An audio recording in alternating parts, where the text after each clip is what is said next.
good morning, everyone. I think we can start. So yeah, welcome to today's lecture. And before we start, I just wanted to repeat what I said about the exam like a few weeks back.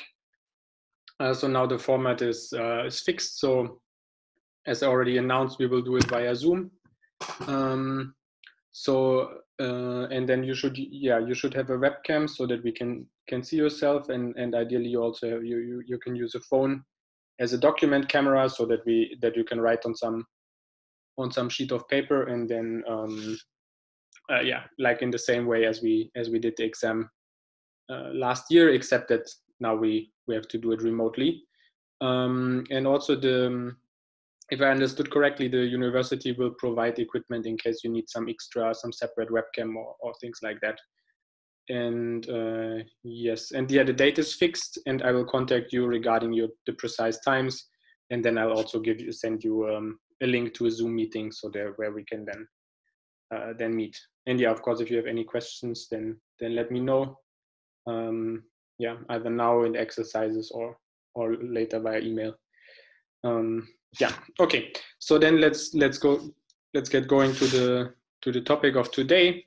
So last week we saw I completed the proof of the edge universality up to this relaxation of the dBm dynamics, and now I want to close this section 4 before going into the proof of this missing theorem 4.2. I want to close it with a summary of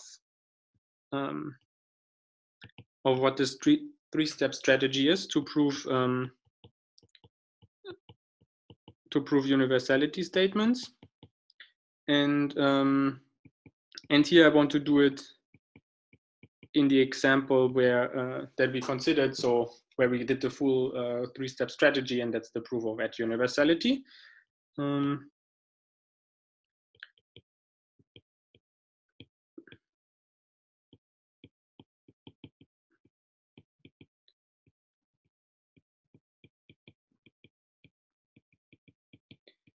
Okay, so yeah, that was I think theorem 4.1.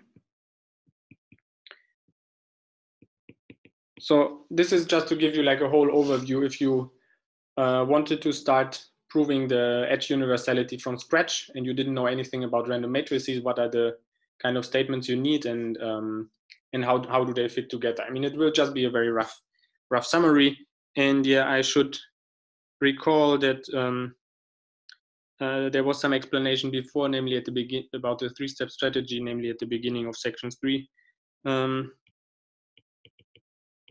So yeah, maybe at some point you want to revisit them. Recall the explanation about the three-step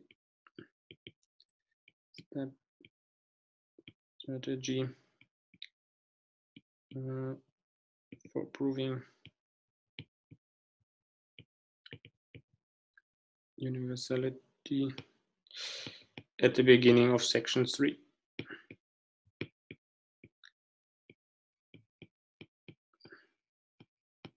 Okay, so let me just recapitulate in words what I said there. Well, yeah, this three-step strategy goes back to Erdős Yao and also in works with Schlein, Yin, and Bogart. They developed this three-step strategy and used it for various, to prove universality for various observables like largest eigenvalue and bulk universality. And it consists of 3 steps. So the first step is roughly to understand the behavior of the eigenvalues on to understand the behavior of the eigenvalues on all scales slightly above the typical eigenvalue spacing or the typical eigenvalue fluctuation, so that what's amount to a local law or eigenvalue rigidity. Then the second step is to prove universality, so to prove that an ensemble you want to understand behaves in the same way as, say, the ensemble with the Gaussian entries, as long as the ensemble that you understand, you want to understand in this, has a small Gaussian component. That's the second step. So you want to understand universality for ensembles that have a small Gaussian component. And then the last step is, so to say, to remove the Gaussian component, so to understand the original ensemble. And now in the proof of theorem 4.1, I can make these 3 steps more explicit. So So yeah, as I already said, if you want to look at the entire proof of Theorem 4.1, so with that I mean if you really start from scratch, as we've done now in these whole 2 parts of this course on random matrices and universality, then one can note that there are 3 main steps, or in some sense in the proof of Theorem 4.1, these were inputs. So let me start with the first one.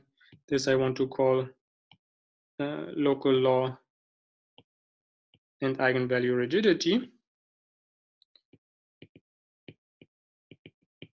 So so the blue always means that what is the precise part in the proof of 4.1 where this step becomes apparent, and then I also add some explanation.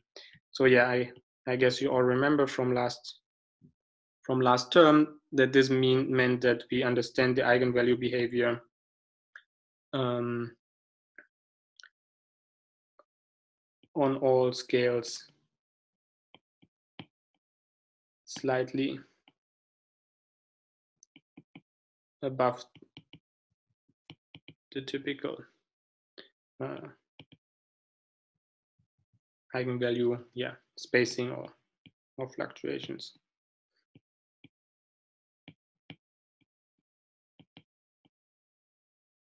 Okay, so and then as you remember, in that regime they were all governed by some deterministic behavior. So it was all described either like the eigenvalue density was described by the semicircle law, and then the typical eigenvalue locations that would amount to eigenvalue rigidity, they were given by the quantiles of the semicircle distribution. Okay, and then in some sense the second step is what I called relaxation of Dbm dynamics. So that was Theorem 4.2 that we want to prove today, or with the proof I want to start today. And what did that mean? So if you look at the statement again, then in some sense we prove their edge universality.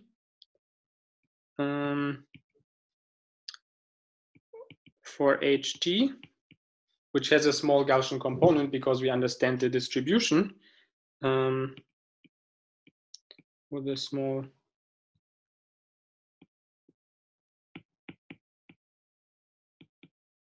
Gaussian component. So yeah, remember that the HT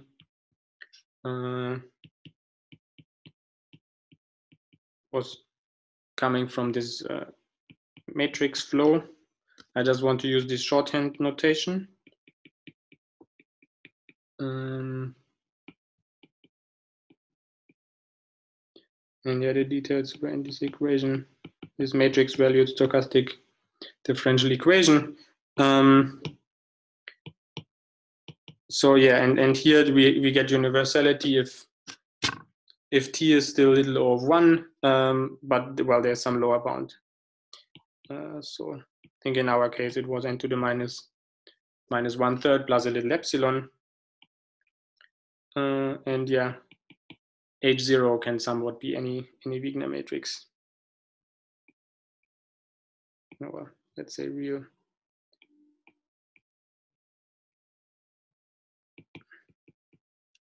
Okay, so these were the 2 steps. So maybe you take a snapshot now.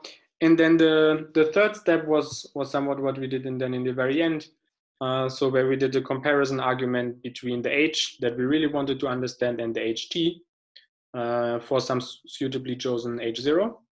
In fact, we will discuss how the H0 is chosen. Well, I gave it as a statement in proposition 4.3 and lemma 4.4. And today in the exercise session, we will discuss how to prove those statements. So yeah, the third step is a somewhat green function comparison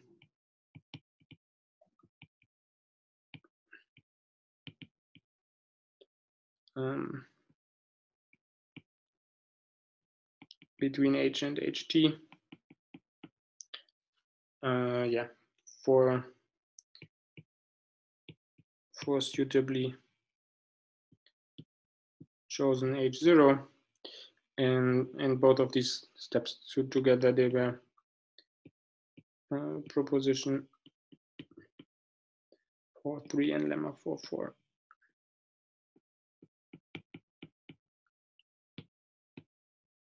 And yeah, in some sense, that means that you can remove again the Gaussian component.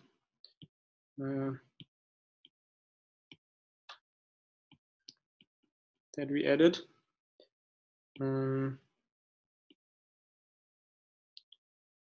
So that, and it means that in this instance, the edge statistics of H and HT, they agree. Okay, so yeah, that's the third part, and that's all what I wanted to say about this three-step strategy.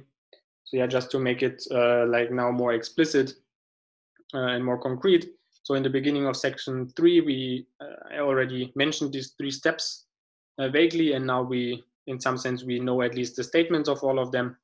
And the one part which is still where there's still a proof missing is the second step. So we didn't really quite follow the order, but now we will also fill in the last missing, the proof of the last missing steps. At least I will start today with giving some ideas, and then hopefully next week I can finish all of it. Okay, so that's what I wanted to say about this 3-step strategy. And now I want to get into the proof of this theorem 4.2. So that's what I meant with relaxation of dynamics of Dyson-Brownian motion.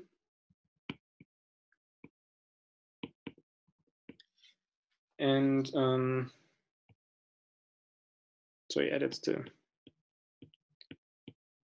proof of the theorem 4.2. And yeah, maybe I should remark that we follow the sections 1.4, 2.1, and 2.2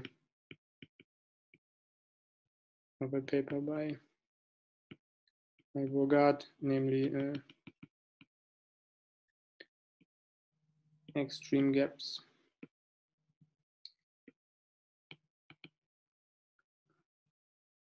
between eigenvalues of Wigner matrices.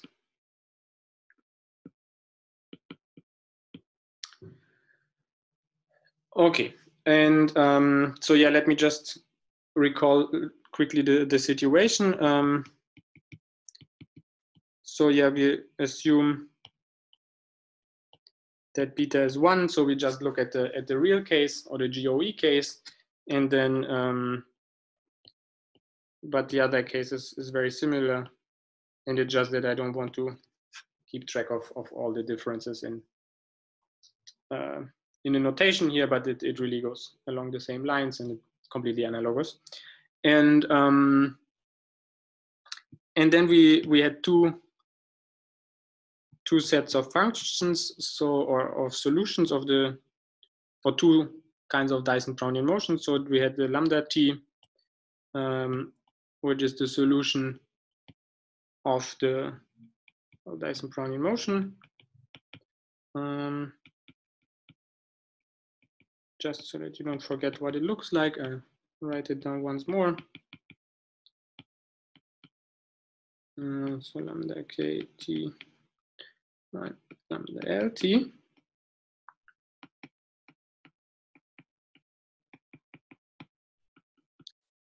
Okay, and this holds for all.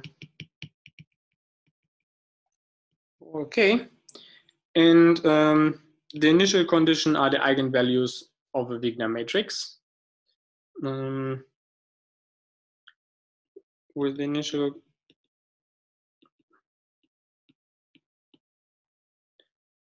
condition lambda 1, assume that they're ordered. And that was the set sigma, and that they are the eigenvalues of a real Wigner matrix.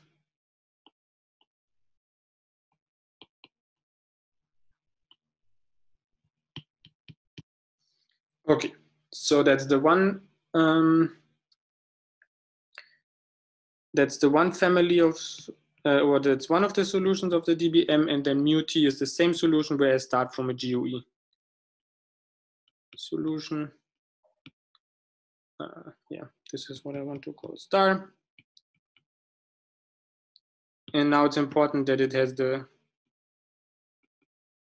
same Brownian motions.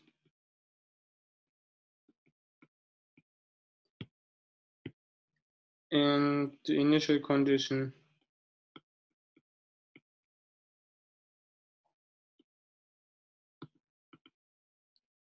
are the eigenvalues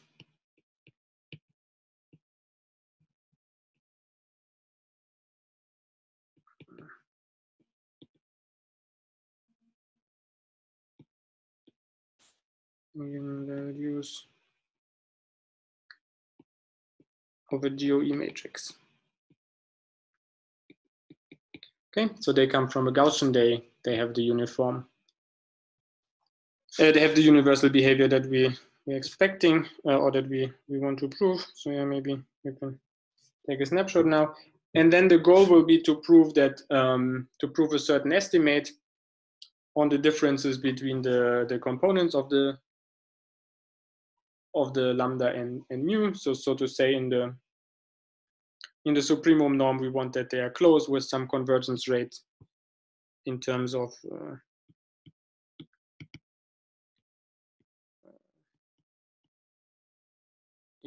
t and n. So goal is that lambda k of t minus mu k of t is smaller than n to the epsilon divided by n times t for all k from 1 to n and t bigger than 0. Yeah, and then we want this with very high probability. Okay, and now the first idea for the proof is that instead of looking just at these two solutions of the DBM, we look at a whole family of distribution of solutions where they differ by different initial condition, and the initial condition is, so to say, chosen in such a way that it interpolates between the initial condition of lambda and the initial condition of mu. So so more generally,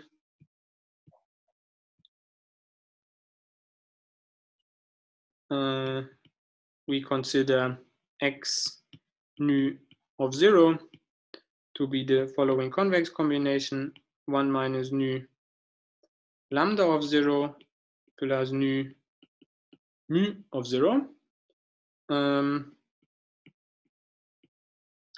Well, that's obviously again in the closure of sigma n.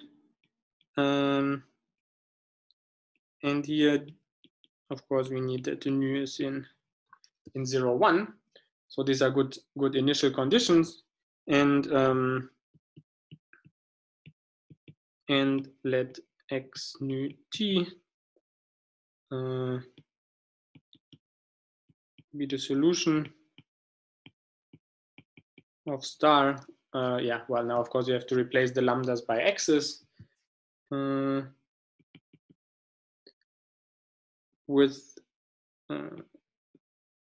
this initial condition. So with initial condition x nu of 0. And yes, as we will see during the proof, it's somewhat very helpful to have this parameter nu interpolating between these two ensembles, and then we will do many arguments kind of simultaneously or uniformly in nu.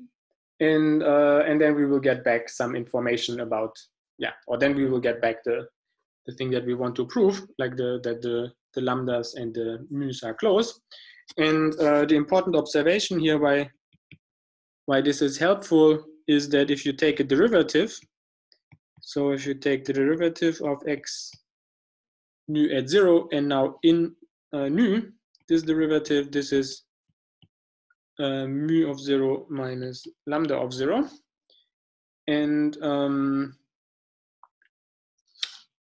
And that leads to the following, that leads to considering the following object, namely, we want to consider the derivative with respect to nu of xt. That's what we want to call, how do I want to call, yeah, well, maybe let's do it component-wise. So ht is supposed to be that, but not quite. We will also rescale it. Namely, we have an e to the t over 2. That's for convenience, to make certain formulas look a bit nicer. So this is for, yeah, k runs from 1 to n, nu is in 0, 1, and t is bigger than 0. And with this, we have the following identity, namely that if I want to understand what mu k of t minus lambda k of t is, then I have to do the following. I have a factor, then I integrate from 0 to 1, uk nu at t d nu. Okay, so that means that once if we understand the u k defined as follows, then we will always be able to, yeah, well, if we understand this sufficiently well, then just by integrating it and multiplying by this factor, which anyways is order 1, so it doesn't really matter, we'll understand what the difference between mu k and lambda k is. And now the idea will be that the whole argument goes via studying this u and studying the k. Sorry, and studying the x. And what is the advantage of the u? Well, it has a very nice equation with nice properties, and this I want to derive next. Namely, so if we go back at the star and look at this for this vector, for the solution x nu t, then we have the following, that if I take the new derivative of x nu t, say at coordinate k, then this looks as follows. Well, you can, well, I should recall what star is. So star is now this equation, the usual dynamics for the Dyson-Brownian motion. Now the lambdas are replaced by x's, and the point is you can write it back in integral representation, and then you can take the new derivative, in particular because this term here will not depend on nu. All this whole diffusion term will drop out, and we're just left with the derivative of the drift term, and that will look as follows. So there is, of course, a derivative of nu at time being equal to 0, and then there is an integral over time, and then the new derivative of the rest here.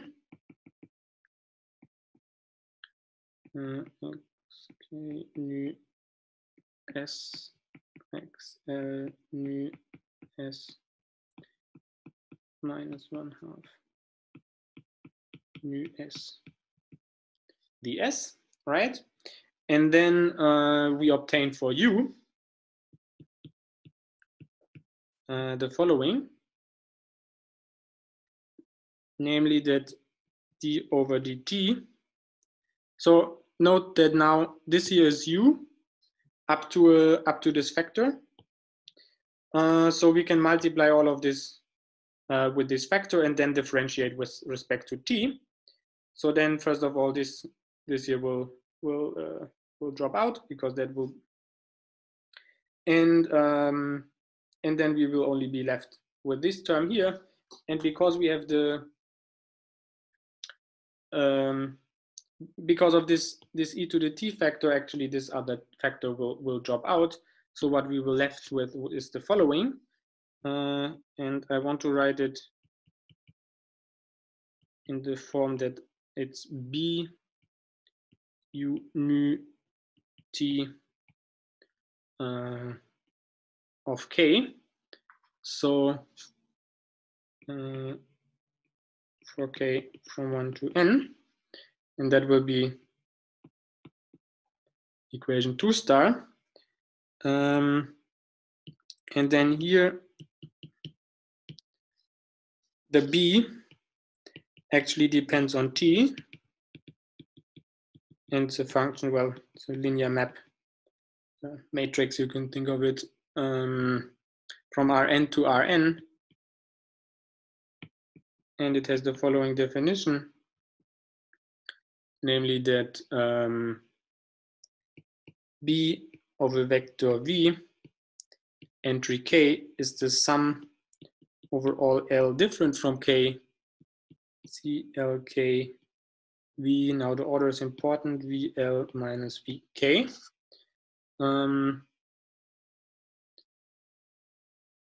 Yeah, so for V in Rn and the CLK, these coefficients, they are determined by the solution by X. Xk nu t minus X L nu t squared. Okay, so yeah, well, as I already said, this is a nice equation, and I'll explain you now why. And yeah, just to stress, so yeah, we have now in the UK, the differential equation describing U just depends on, well, it's just a differential equation in time. So as I said before, there's no drift, there's no diffusion term. It's all determined by this differential equation, where the B is an operator which has random coefficients, so to say, which also depends on time, but at least there's no extra randomness coming into the equation by some diffusion, by some drift term. Sorry, by some diffusion term.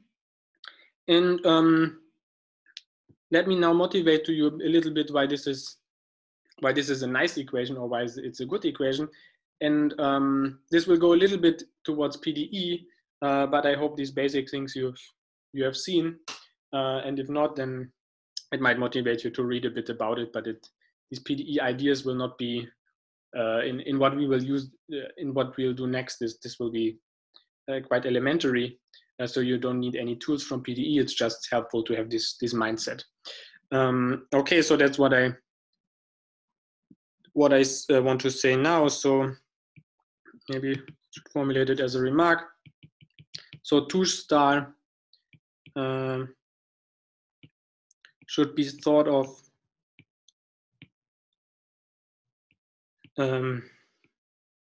as a heat equation. So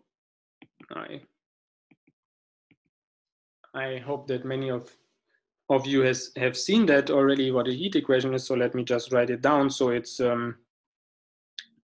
dTu Laplace u, where u is like a function of time and space. So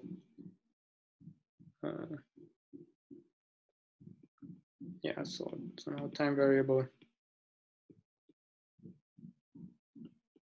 and spatial variable.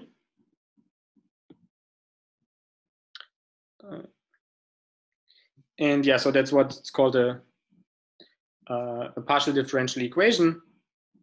And now the B should be the Laplacian. I will explain this in a bit.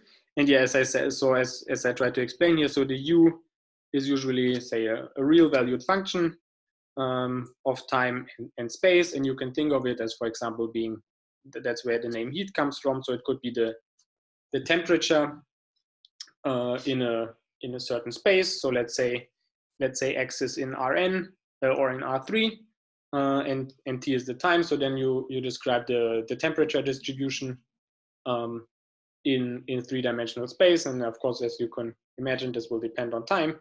And this equation determines how this evolves. And yeah, the Laplacian, as you know, is just the sum of the second derivatives with respect to all coordinates of X. And so that's the heat equation. And now, why is this similar? So in the example in 2 star, we don't look at Rn, but we look at the finite space, so at 1 up to n. So we have a discrete, so to say, this discrete space. But here, X space is discrete. So that's 1 up to n. Yeah, corresponds to 1 up to n. And correspondingly, the B is a Laplacian, but it's a Laplacian on this in the graph sense. So yeah, and B is the Laplacian. And in our case, it's actually some weighted Laplacian on the complete graph of n vertices. If you know what the graph Laplacian looks like. If not, it's not important. It's just to give those of you who have some idea about this some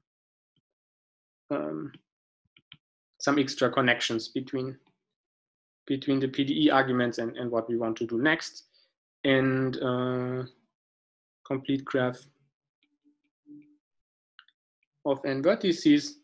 And yeah, maybe if you have seen already some PDE, then yeah, some lecture about some basic introduction to PDE, then you probably know that these kind of equations, like especially the heat equation, they are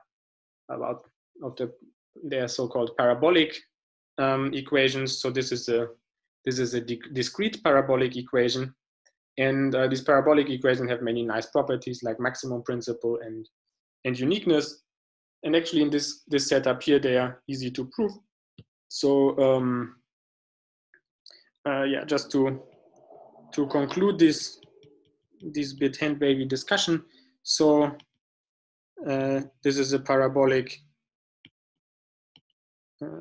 equation without going into details. Well, maybe I should have said discrete. Yeah, maybe let's add this.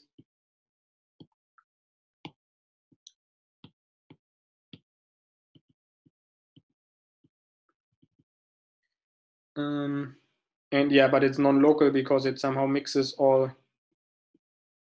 So in general, the CLKs will all be positive, or well, they will all be positive. That's what you see from the definition. So all the so somehow all space variables influence each other, of course, in some weighted sense, but nevertheless, there's interaction between all of them, and that's what it means non-local. Whereas if you have the real Laplacian in the continuous space, then of course the Laplacian is a local operator. You take a derivative, so you only see what really happens around a space point X, and here you have all of this mixing. Okay, so that concludes the remark, and the following proposition should illustrate why this is important. So yeah, I hope you took some pictures in between. Maybe we can take one here. And then now this second part. And yeah, the next proposition, which we'll actually prove in the homework, I guess it's quite insightful. Explain why this type of equation is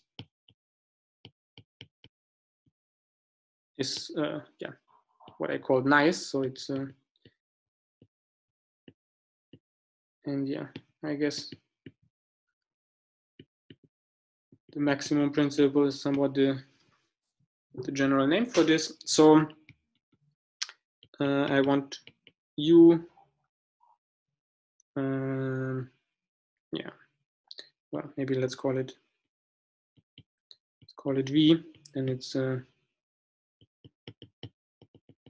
less confusing. So that's an n-dimensional vector, and it should be a solution of 2 star. And then we have the following properties. And then the following holds. So the first part is that if I know that all components of V are initially positive, then this will be propagated by the equation for all times. Then Vk at t is bigger than 0 for all t and for all k from 1 up to n. Okay, so that's basically the basic property, and all of the rest follows from this. So now comes what's yeah, maybe I should not call this all of this maximum, but just the list of properties of this 2 star. Then the second part is what's usually called the maximum principles. So for all positive t,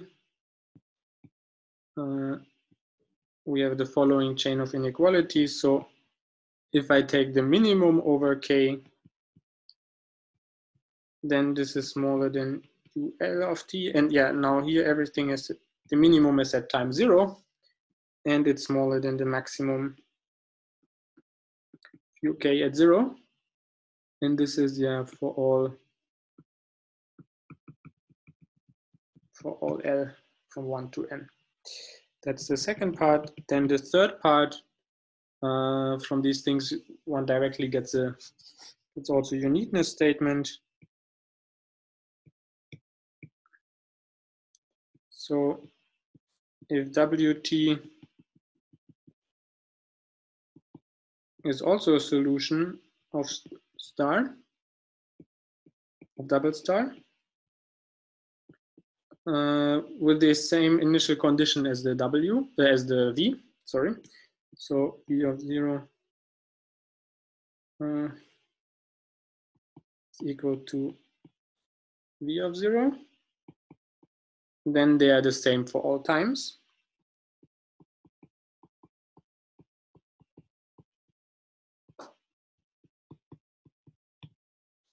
And then the last part is a refinement of what we've seen before, namely that that this equation keeps the order between solutions. So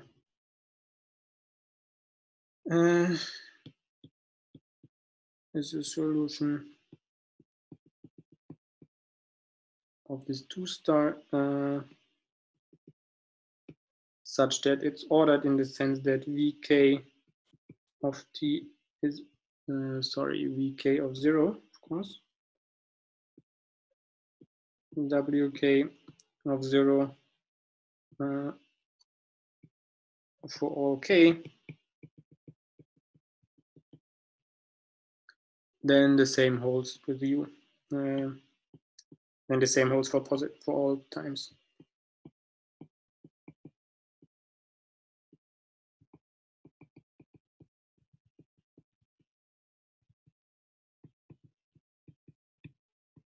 Okay, so yeah, maybe you want to take a snapshot now, and yeah, the proof, as I said, will be on the next homework set. It's actually not too difficult, but I guess it's good to that you see these kind of arguments if you're not familiar with them anyways from PDE or so. Okay.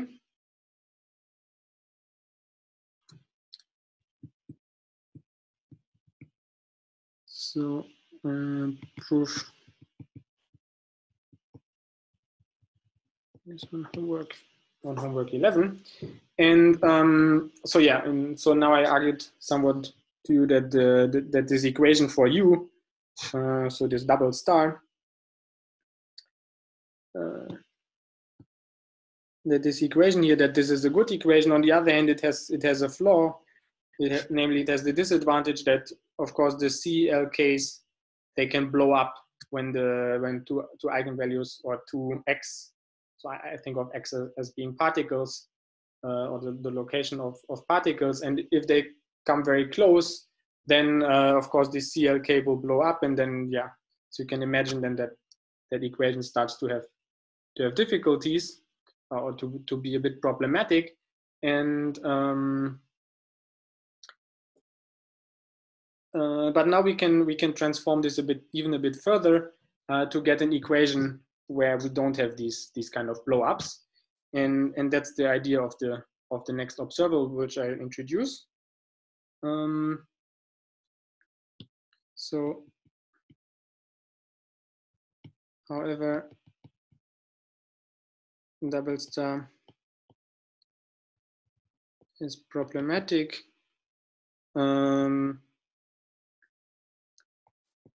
since CLK can become very large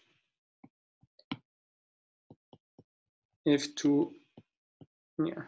that I want to consider them as particles. So xk nu t and xl nu t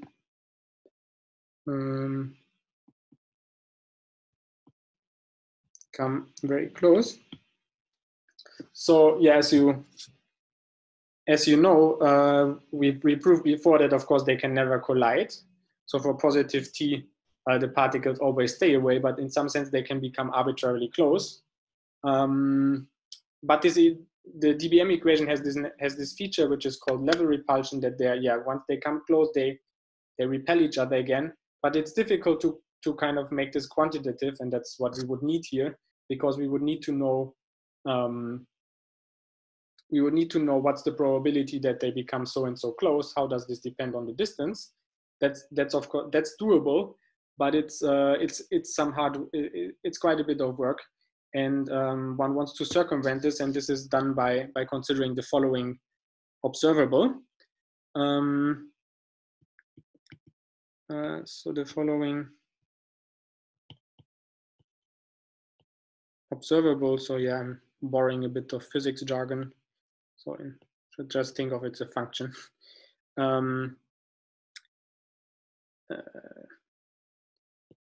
Behaves better in this respect. And that's the function which I want to look at, is the ft e to the minus t sum k from 1 to n. Then there's the uk and xkt minus z. So it's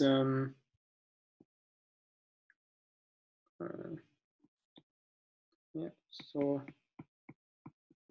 C is now C is a complex number in which is not real, and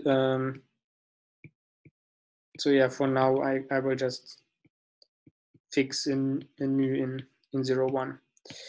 Okay, let me motivate a little bit this equation. So first of all, if I would forget about this coefficient here, and the UKs would all be 1 over n, then you could recognize this as the Stieltjes transform of the Stieltjes transform of the empirical measure given by the particle locations xk at t.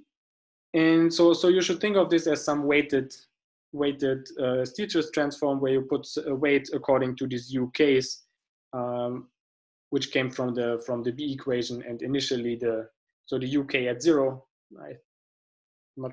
that's just the difference between the mu k at 0 and the lambda k at 0. So these are the quantities which we want to understand.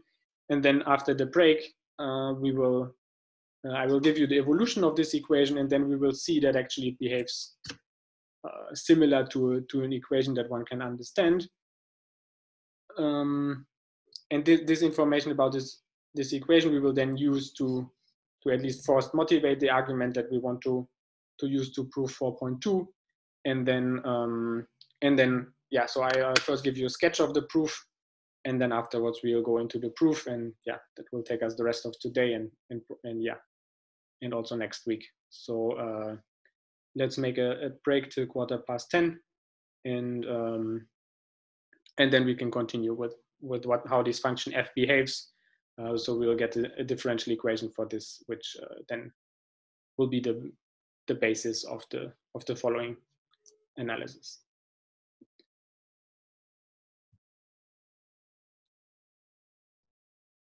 Yeah. So what we've seen before the break was that, well, first of all, it's good to consider this this quantity x, which is the interpolation between the two initial conditions we want to understand, and then the information about their difference we can recover from the derivative, and for that end we introduce this equation, this u, such that if we integrate over u, then we get back the difference of the lambda k and mu k that we're interested in, and then it's easy to see that the u satisfies this equation here, which is, yeah, as I try to motivate, some discrete parabolic differential equation. And yeah, this has nice properties in the sense that, yeah, we have a maximum principle, the equation is order preserving, and these kind of things. And but it has the flaw that it still has shocks when the eigenvalues or the particles xk become very close, xk and xl for some time they become very close. And in order to avoid that, we will look at this function ft, which has some better properties. In particular, it will not blow up, as we will see in a minute. And the first thing I want to give to you now is the behavior of ft as in a differential equation sense. So what is the dynamics of the ft? So that's given in the following lemma. So yeah, maybe I should say dynamics of ft. So now we take a complex number which is not on the real axis, and then we have the following equation. So dft satisfies st of z, that will be the Stiches transform, I'll define it in a minute, plus z over 2 dz ft dt plus 1 over n dz squared ft dt. So that were drift terms, and then there's also a diffusion term which looks as follows: some k from 1 to n, and then we have the uk, these as weights here, z minus xkt squared dbkt. Okay, so where st of z is defined as 1 over n some k from 1 to n, xt minus z, so it's the Stiches transform of empirical measure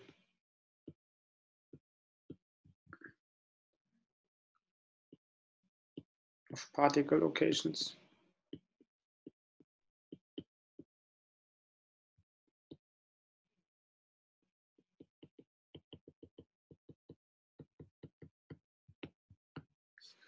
Okay, and yeah, the proof is some application of Ito.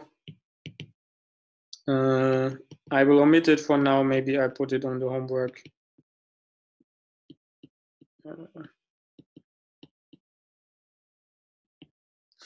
This I will decide. Okay, so what does that tell us?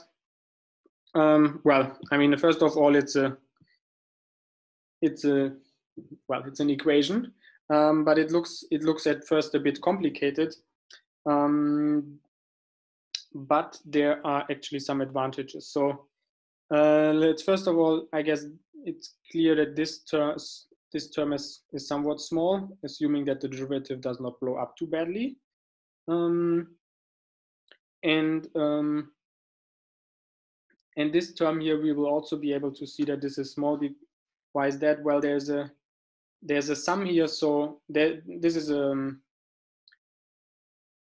the diffusion term. So if you want to see its size, then you should think of it in the way of computing its quadratic variation, and then you get a good feeling.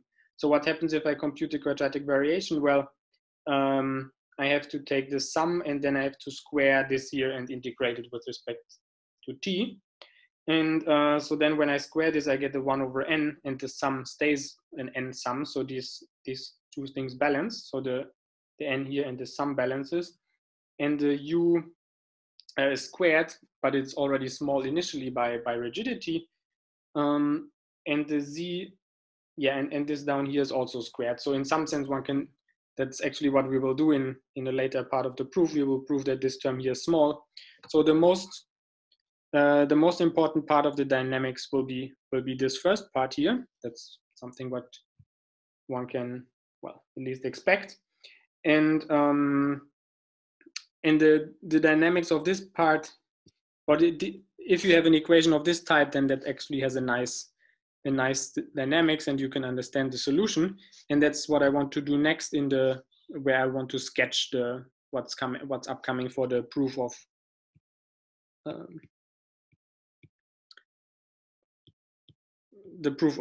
theorem 4.2. So that I first want to sketch. So, and the first observation that we will make is, so we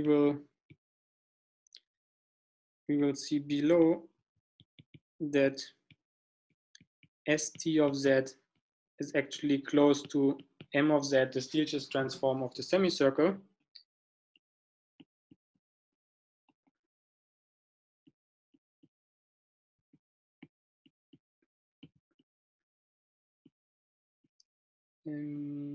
Circle. So that's one observation. So and the other observation is that u k of t is smaller than the infinity norm of u0. That's the maximum principle. And if you look at this and you use eigenvalue rigidity of the lambdas and the mu's, so this here is somehow, this is the max in k, lambda k0 minus mu k0. So that's order n to the minus 2/3 plus epsilon by eigenvalue rigidity.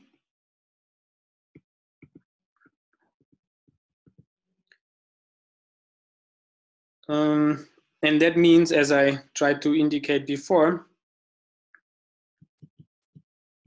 hence dynamics of F is close to dth is equal to, so yeah, as I argued before, I want to forget about this term and this term here. That's, well, this here needs some extra justification, but we'll just, for now, we assume that the second derivative of f is sufficiently small. This here will come from the smallness of the u, so rigidity. And here now what I'm saying is that this here should be M of Z, so the Stieltjes transform of the semicircle. So this is M of Z plus Z over 2 dz of H. And if you look at this and you put back the formula for the M, then this is 1/2 z squared over 4, z squared minus 4 square root dz of H. And this equation one can actually solve. So I should say where H, so H is now a function of T and of Z. And yeah, maybe for those of you who have seen some PDE, such an equation one can solve, and the solution is explicit. I'll give it to you in a minute. And the tool to solve it is the method of characteristics. So what does that mean? So a characteristic of a partial differential equation is a curve which is parameterized with a different parameter. And this, if you follow this curve, then you get an ODE for the curve, and then you can solve this ODE. And if you can solve this ODE, then you usually also get back a solution for the partial differential equation. So it's a common tool. So yeah, this PDE can be solved by the method of characteristics. Yeah, as I said, if you know it, then it's yeah, then it helps you. But yeah, but I will not use any PDE except explicit computations in the following. And the characteristics are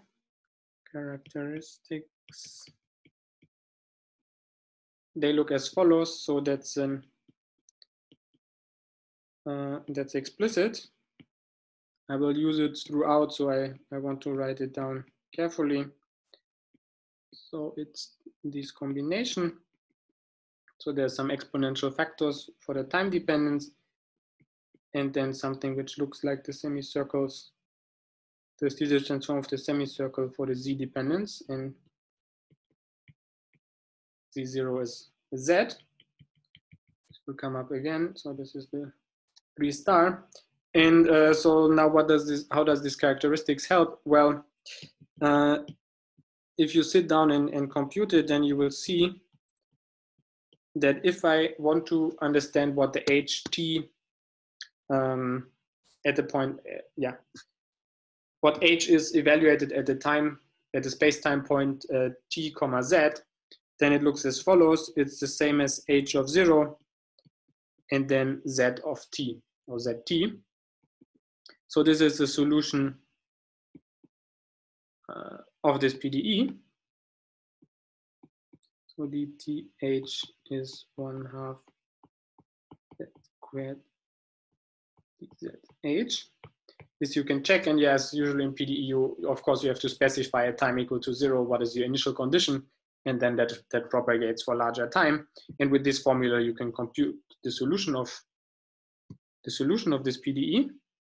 And then the hope is that, or because the dynamics of this H is close to the dynamics of F, we would expect that a similar formula, at least approximately, holds true for F.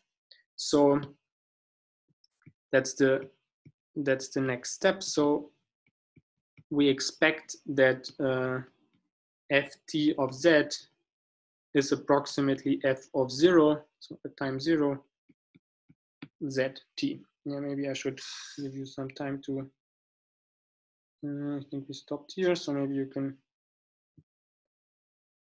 take a snapshot here of lemma 5.2, and then first one here of the proof up to as far as we got now. So yeah, so we expect that given this characteristics will also help us to understand the behavior or the solution of the Ft. And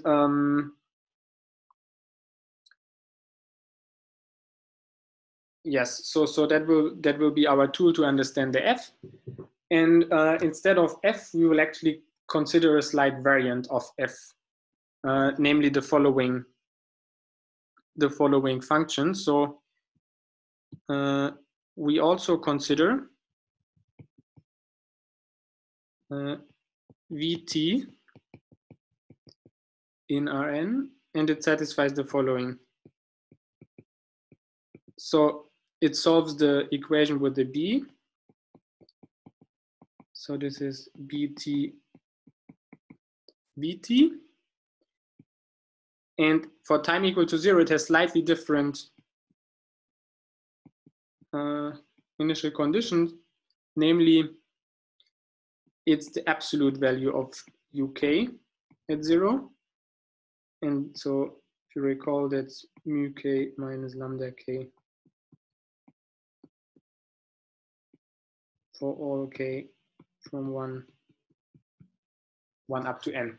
So why is this equation better? Well, the point here is that the vk's, they have positive entries, and now by this proposition, by the proposition 5.1, so that this equation here, this parabolic discrete equation, this propagates the positivity. So we know that for all times the v will have positive entries, and that helps because then we can use the following function in a better way. So analogously to f, we define now an f tilde. So it's the same definition, it's just that the u is now replaced by the v. And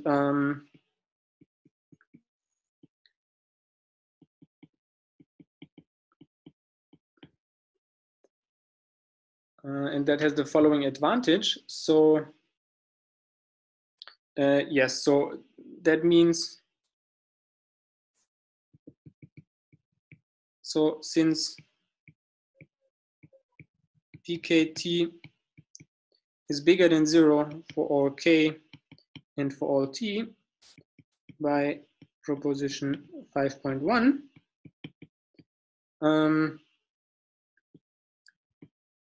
we know that if I take the imaginary part ft tilde at the point z, then this is bigger than, so yeah, well, let's write it out. So the idea here is similar as to the proof of eigenvalue rigidity. So I can of course just do it. So I have a vkt, that's then an imaginary part of z, and then xt minus the real part of z squared plus the imaginary part of z squared. And now the important point is that because of the positivity, I can estimate this here by one specific term. Namely, I could, for example, take the largest one. So this is Vn, so the one with the largest index to understand the largest eigenvalue. Im z pt real part of z squared plus imaginary part of z squared. And yeah, here I use the positivity.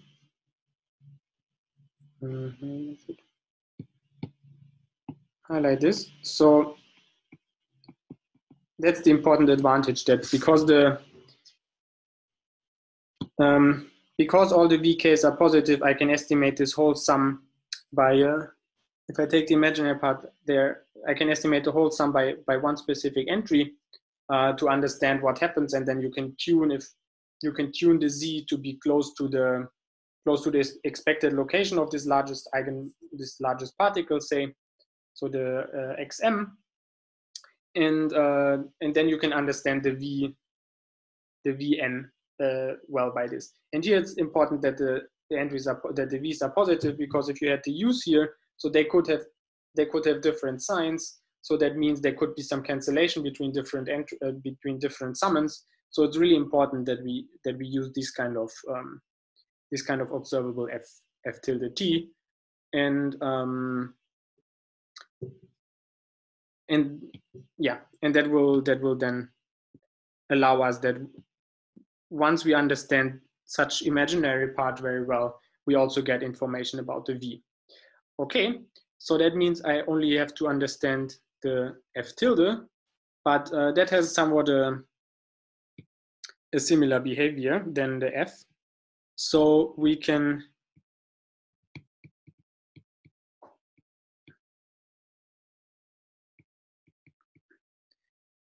assume that the same characteristics are applicable. So we can use the same characteristics. And the other thing which we of course want to use is eigenvalue rigidity. So with this, we will be able to see. So it's a sketch, so that these are now important parts of the proof, which I want to list. That f0t of zt. So one can see in what space the characteristics live. So if you start from a point, how does it evolve? This one can understand, and then one can understand how these evolve in time. So one can analyze these things very well with a certain effort. So so one can, for example, show that this here is bounded by this. So that follows from analyzing their characteristics. If the z0 is close to 2, so that's where we would expect the largest particle xn, and then by using this argument from above, so we would expect that the imaginary part of this is similar to the imaginary part at time 0, zt. So putting all of these things together, it's n to the epsilon minus 1/3 plus gamma over 2 t. And now we can use I can use this thing that I had above. So the vnt is smaller than for this choice of z, I get that it's n epsilon n to the minus 2/3 imaginary part ft tilde at z0, and then putting all of these things together, well, maybe 2 epsilon plus gamma divided by nt. So that's the kind of estimate we expect, and then we can just integrate it, and then we will see the, so mu n of t minus lambda n of t is e to the minus t over 2 integral from 0 to 1 un nu t e nu. That's the formula we had before, and that we will be able to see is of order vn of t. And yeah, here I just used that this is dominated by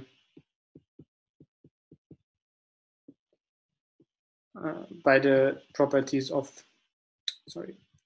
by the properties of the equation again, because the u's are always dominated by the v's.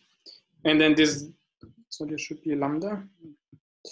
And then this completes the sketch of the proof, because now I can plug this in here, and then I get what I was expecting. So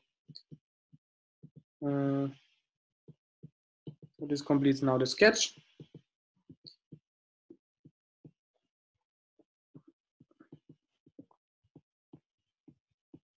And then the main work will go into proving that the f really has this property, that it's bounded in the sense as that I mentioned above. Okay, so I'm not sure what. I think this part you recorded, so maybe you want to take another snapshot here. And then we will now go into the whole proof, which will turn out to be a little bit technical, but we will go through this step by step, and then see how this evolves.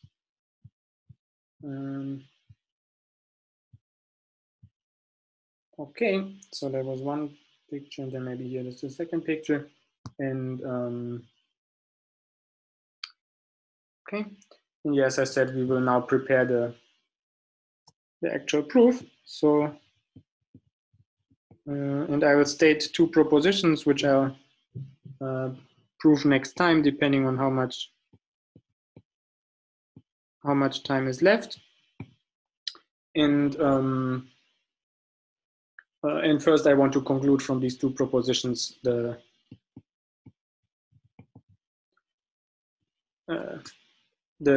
theorem that we actually want to prove.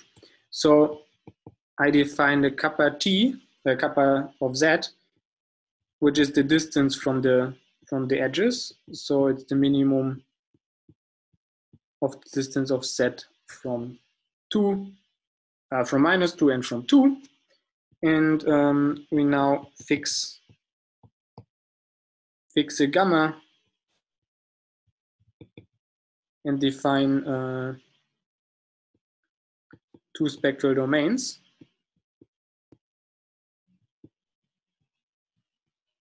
So yeah, we will now need some kind of local law statement and rigidity statement for the x, and for the local law for the s, and rigidity statement for the x.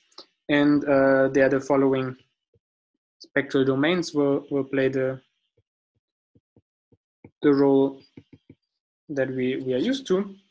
So the E should be now somewhat in the bulk, so it's a bit away from the edges. Plus gamma, and then 2 minus 10 to the minus 2/3 plus gamma. And we just have one spectral parameter.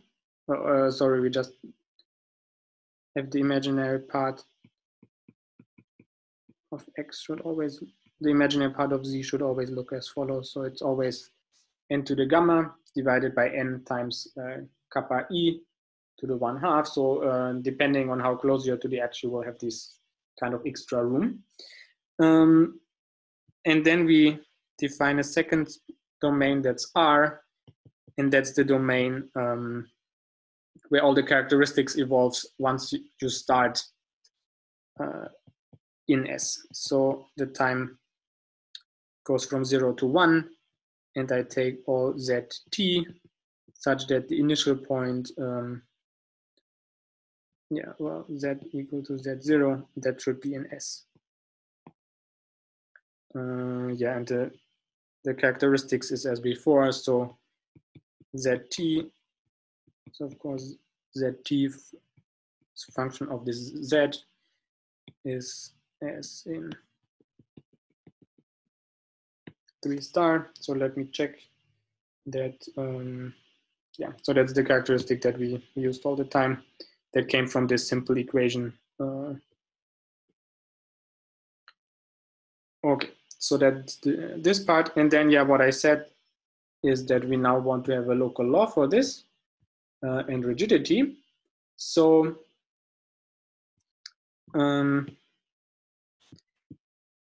that's the proposition 5.3, local law for ST. That's a small s. Hope it's distinguishable.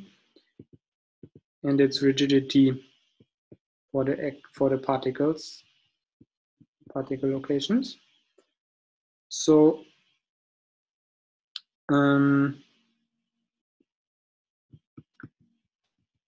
so for any epsilon bigger than 0, we want to look at two events. So the events in A, which looks as follows. So the ST of Z minus M of Z, this should be smaller than what we used to from the semicircle, from the local laws for Wigner matrices. And now I want to have this uniform for all Z in R, for all times, and for all nu. So that was the first thing. I leave a little bit of space because there will be a second one for the rigidity, and the punchline of this statement will be that these hold with very high probability. And the second event, and yeah, here the point is that, well, everything is uniformly inside, so you know there are these usual Lipschitz continuity arguments to lift everything to these kind of uniform statements. And that's also how we will prove it. And the second one is that the X satisfies a rigidity statement with the usual gamma K up to n to the epsilon n to the -2/3, and then K hat. I will define it in a second. And this as before. So K from 1 to n, T in 0, 1, and mu in 0, 1, and yeah. So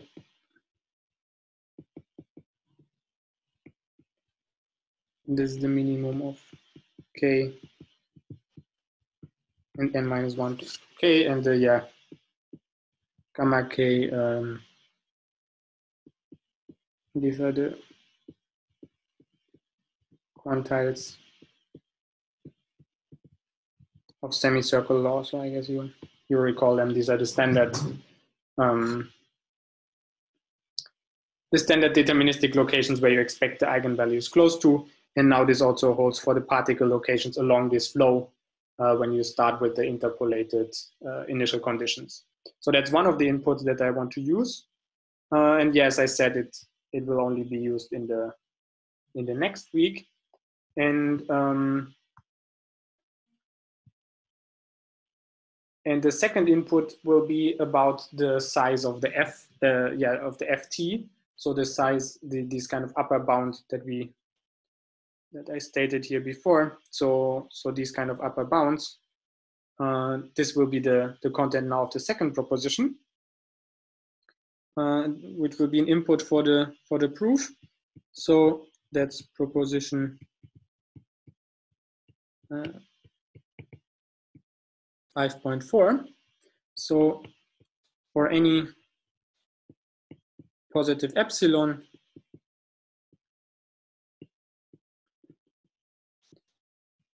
the event, so which is as follows. So as I said before, I take the imaginary part of FTZ. This is smaller than n to the epsilon kappa e to the 1/2 divided by the maximum of kappa e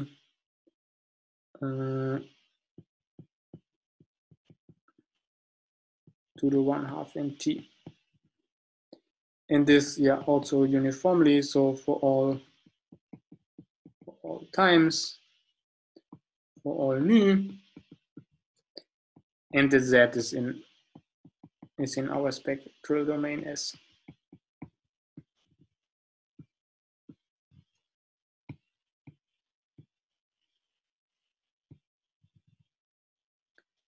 So that also holds with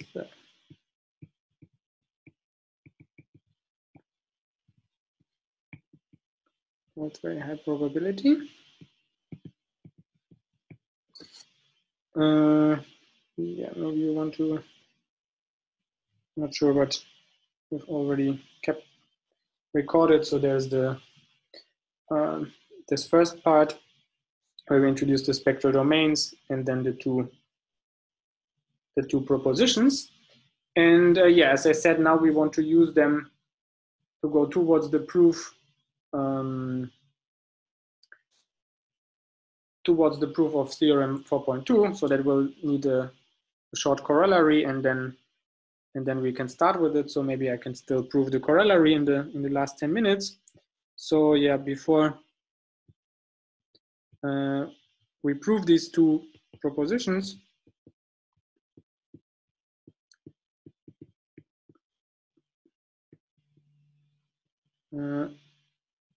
we conclude one corollary and then theorem 4.2. Maybe I'll still manage the corollary today. So what does the corollary say? Well, it does this step to map information about the V, about information about the F tilde to information about the V. So again, we have any epsilon positive, and then we have an event x nu t, v k nu of t. This is smaller than n to the epsilon divided by n, and now we have a maximum of two things. So there's a k hat divided by n to the 1/3 and the t as we had before. So for all t in 0, 1, k from 1 to n, and nu in 0, 1 before. And yes, as always, this occurs with very high probability.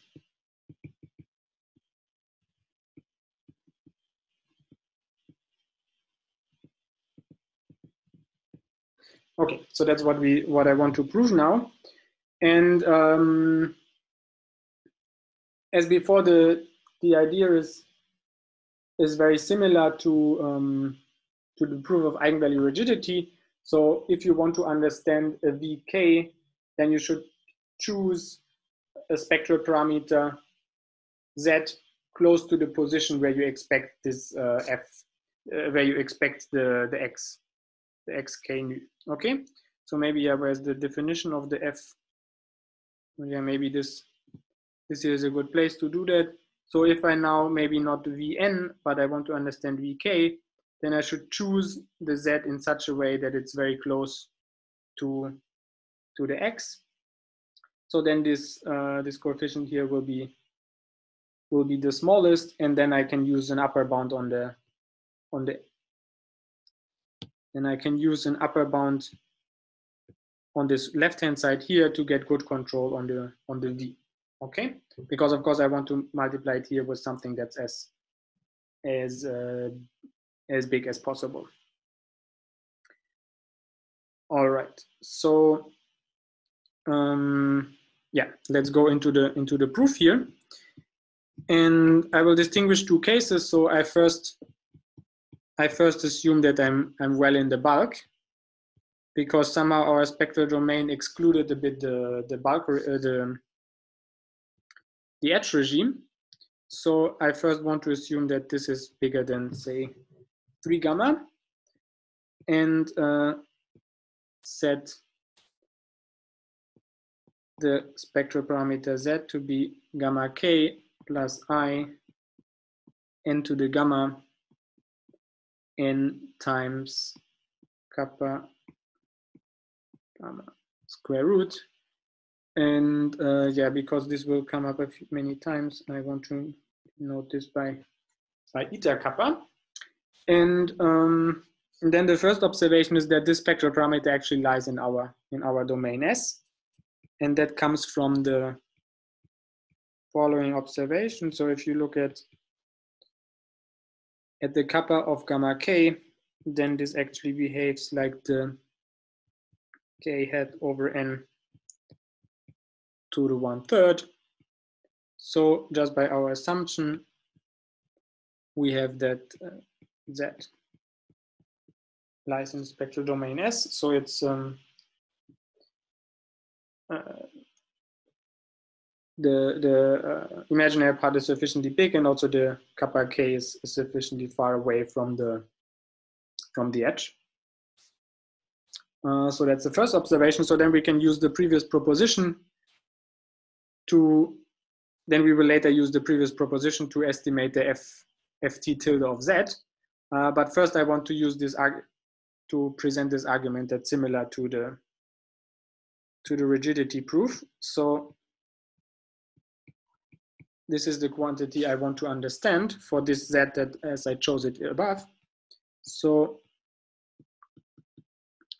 this is this usual sum.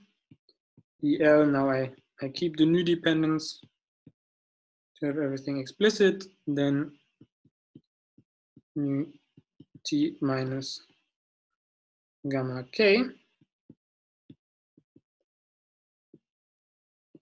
plus nu k squared. Okay, and as I already said before, I will estimate this by one term, namely when the L is k.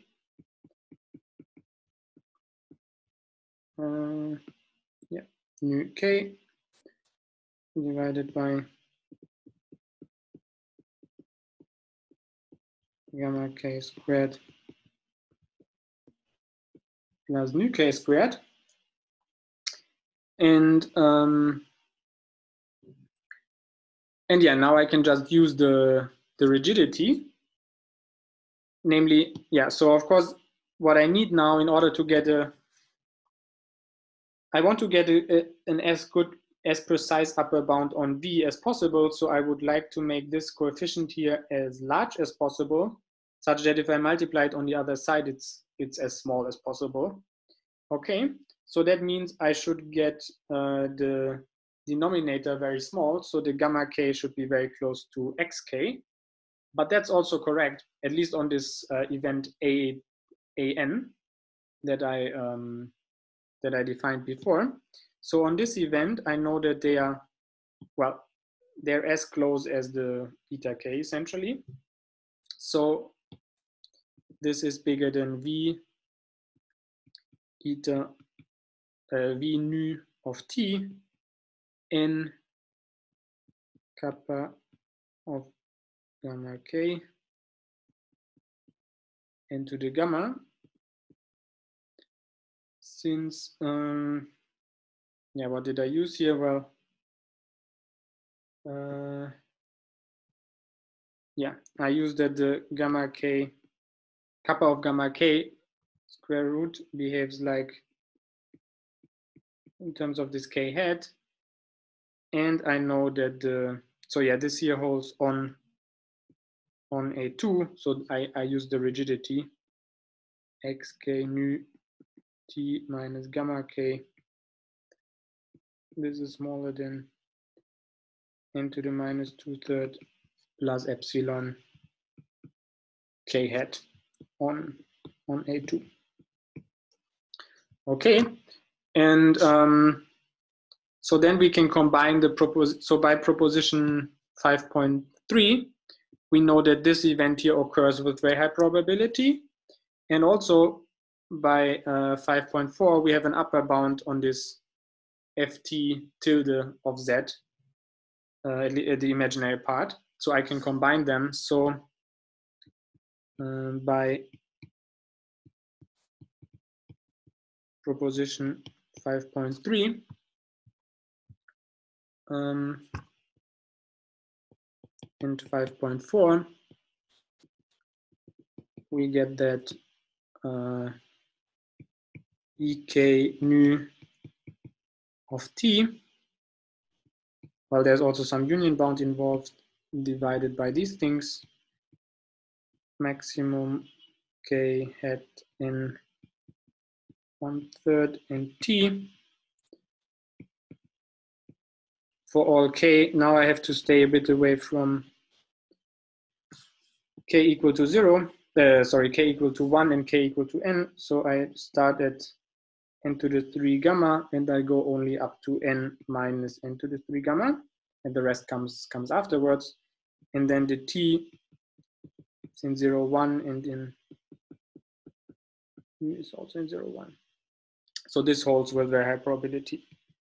So one of the parts we've already completed.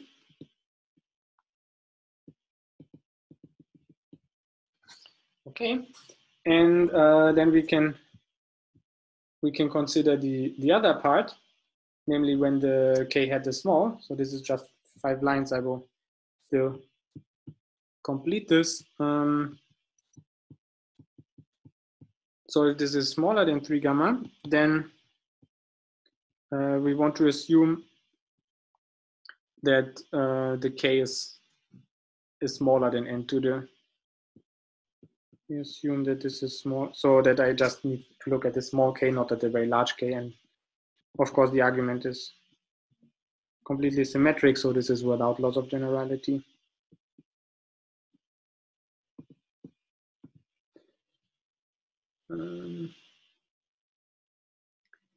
And then in that case, I cannot look at the natural spectral parameters in the previous example, because the spectral domain doesn't cover the edge. So I have to go a little bit away, but that will be affordable by a small error term. So we set z equal to z0 gamma k0, and then I do the same construction as before. And now the k0 is the first one that I can treat. So gamma k0 square root. So where the k0 is the n to the 3 gamma. So this we can do. So then we see that the z is again in the spectral domain S. And as above, we can conclude, we obtain the following, namely that the imaginary part f tilde of z is bigger than vk nu t. And now we have we're multiplying with a different guy, so it's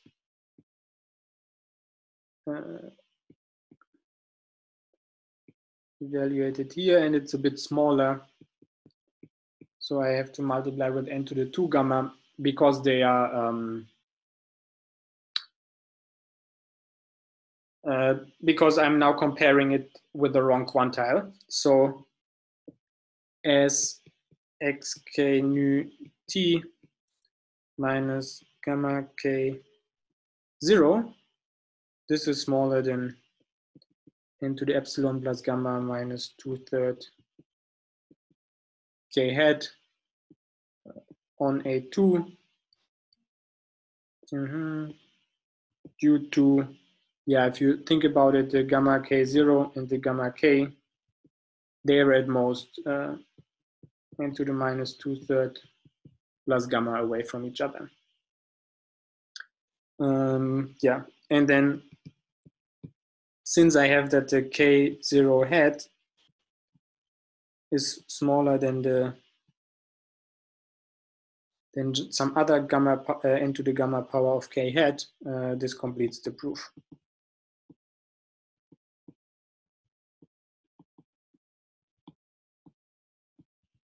Of the corollary.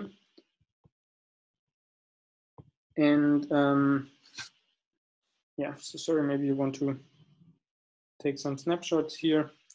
And yeah, then the corollary is already almost, yeah, essentially everything that we will need to prove the theorem, because now we can control the vk's by something that looks like what we want. Actually, we can always estimate this from above by n to the epsilon over nt, as we expected. And the vk's, as I explained before in the sketch, the vk's control the differences between the lambda k and the mu k, and that will then allow us to conclude the proof from this corollary. And then what's also left for next week are these two propositions. And yeah, depending on how much time I have left, I will decide how much I will say about them. Okay, so if there are no questions or comments, then I would suggest to meet at 20 past for the exercise session. And yeah, and then we can continue there in the other room.